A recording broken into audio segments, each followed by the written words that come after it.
So this one is lesson number 11. This one really does go to 11 because this is one of the best moves in Tai Chi. They're all fantastic, don't start picking favourites, but the brush knee move is great for your health, especially great for your heart. The originator of Tai Chi said that if you're practicing your Tai Chi form, brush knee should really be done at half the speed of the other form of the other movements because it's so good for your heart.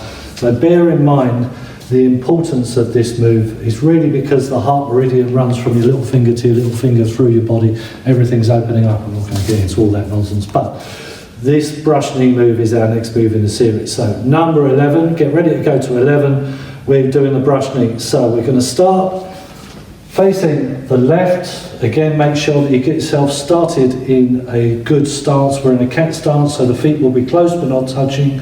Right toe out, slipping the left foot forwards. We're doing that in this direction. So I'm going to turn the right toe just into the corner, cushion the joints safely to build muscle, not allow them to collapse to build weakness in the cartilage, but to build muscle to protect.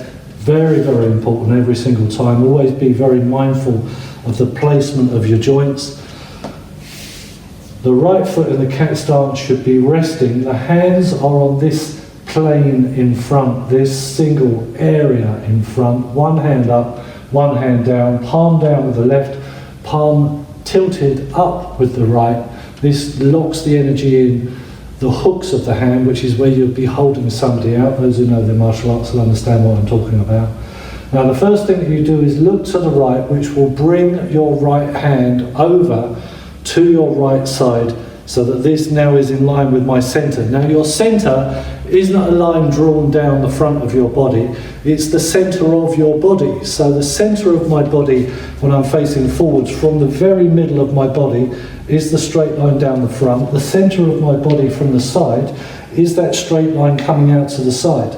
So it's not the outside, but it's the inside center, if that makes any more sense. So from here, I turn my center, bringing my right hand over in line with it, and I start to sink the elbow down, which will then allow me to create the beginning of a circle that's going to go this way. So if I want to get on the edge of the circle, I have to bring my hand over.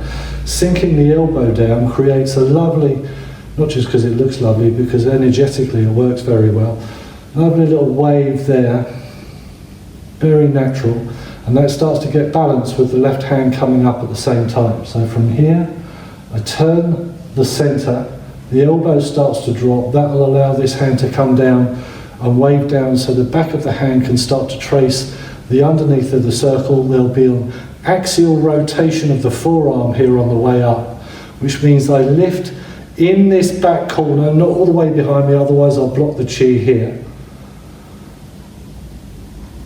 to then allow me to fold over by my ear, drop my elbow down so I can push forwards without the elbow out to the side.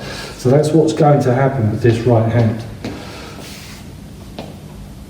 Here, left hand comes up, start to balance. Now, I turn my waist further, and that will bring the arm back without having to constrict it like this, because I'm bringing it with me.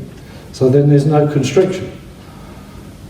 Left hand comes over, and the left hand starts to come up over the top so it can then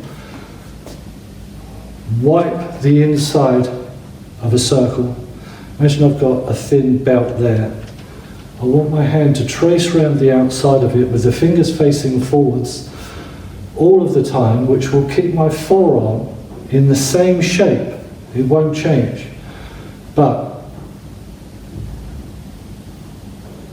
if I start to allow the fingers to turn out, it will move the elbow.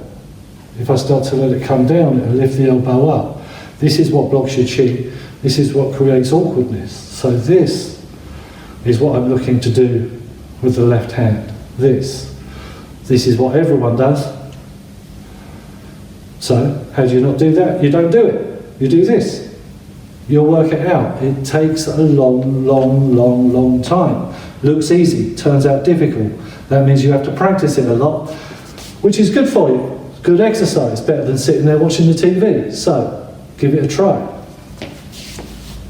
White crane spreads its wings, right hand comes down, left arm comes up. Turn the waist fully up to the right. You Let the left hand come over the top, the right hand lift, turn. See how I just turn it over? This really happens gradually as you come up. I flop my fingers over by my ear. As this left hand comes down, I can sink the right elbow down.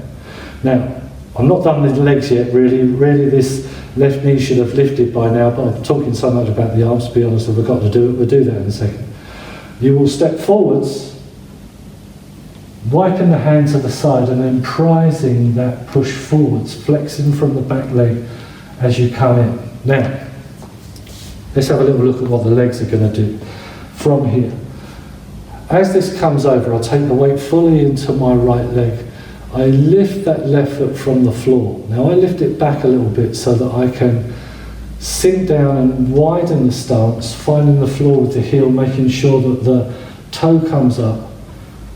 I brush past the knee, sink the elbow down, push forwards, and you're there. Now, one of the reasons this is called brush knee is because in the old Yang Chan form, what you would do would be literally to lift this leg up, brushing past the knee as you come in. It's got great health benefits to it, but it's just too much for people who start to learn Tai Chi. We're doing a basic easy level Tai Chi. So those of you purists out there, you shouldn't be watching this anyway, you should be just practicing your form. So get on with it if you know what to do. This is for the beginners. Although for everyone of every level, I hope there's something that you can learn, something you can pick up. So if I'm facing this way, white crane spreads its wings so you can see it from the forwards perspective here. This is how we're going to get into the brush knee.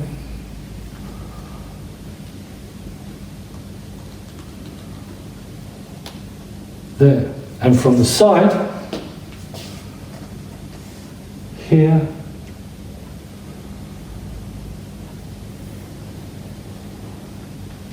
lightly with the heel, toe comes down straight, prise it in, advance it forwards, and everything should really finish at the same time. Now you saw my heel slip, that's because I'm pushing my weight and I'm wearing an old pair of trainers and it just slips on the floor, but don't turn your heel out. I know you see a lot of people do that.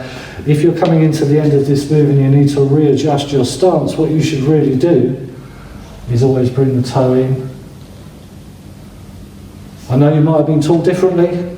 Lots of schools do the heel out method. I'm not going to say that's wrong, I'm just going to say we're different. This is the way we do it. Do it the other way if you want to, I don't really mind. But practice, whatever you do, don't talk about it, give it a try. So enjoy yourself with that. We're going to move on with the other brush knee, play guitar sequences as we go on. I think in the next one we'll look at because we start to walk forwards, we'll look at the stepping a little more. But there's more enough for you to be getting on with if it's your first time, and if you already know it, you can practice anyway. So enjoy yourself, have a lovely day, don't go too crazy, help each other out, and we'll see you for the next class.